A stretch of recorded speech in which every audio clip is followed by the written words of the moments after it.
Alimentari, mobili, articoli e servizi per la casa, costo della vita in generale. Non c'è quasi settore dove la marca non registri un record negativo e non solo in Veneto, ma in rapporto a tutto il territorio nazionale. L'analisi dell'Ufficio Studi di Confartigianato Imprese Veneto ha rielaborato i dati Istat tra febbraio 2021 e febbraio 2022, esaminando il trend di 10 gruppi di prodotti e servizi per oltre 230 prodotti.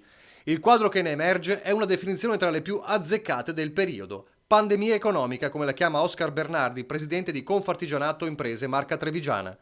L'inflazione, spiega, sta portando alla diminuzione del potere di acquisto della popolazione e mettendo in crisi le imprese, strette tra la morsa delle tasche vuote delle persone e l'incredibile aumento dei prezzi delle materie prime e delle bollette. È evidente che la provincia di Treviso ha un record che è quello delle esportazioni, ha un'economia collegata anche con l'estero e quindi per fortuna quella ha tenuto. Però questa ci comporta magari dei costi superiori rispetto ad altre province, perché evidentemente noi abbiamo magari consumi energetici, abbiamo tipo di produzione, abbiamo tipo di collegamenti lunghi e quindi i costi sono in più. Le cifre nel dettaglio sono impietose. In media il costo della vita in un anno nella Marca Trevigiana è aumentato del 6,1% contro la media nazionale del 5,1%.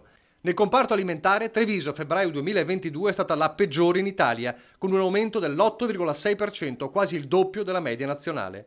Record di aumenti anche nei mobili, articoli e servizi per la casa con un più 5,3%, altro peggior risultato italiano. In termini assoluti il picco di aumenti spetta al sistema casa, colpa del caro bollette che ha fatto schizzare in alto i costi di ben 28,4% a Treviso contro il 27,8% del dato medio italiano. Altro settore fortemente penalizzato dall'inflazione, i trasporti che scontano il costo del carburante, segnando un aumento annuo del 9,6% contro il 9% nazionale.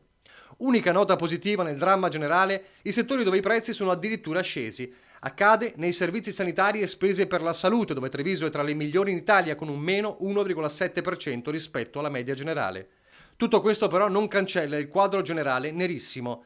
L'appello degli artigiani, necessari interventi veloci per ridurre l'effetto deflagrante che questa situazione potrebbe avere sulla ripresa. E se noi arriviamo all'inverno in questa situazione, evidentemente abbiamo un cimitero sia nelle imprese, ma soprattutto anche nelle famiglie, perché non possono reggere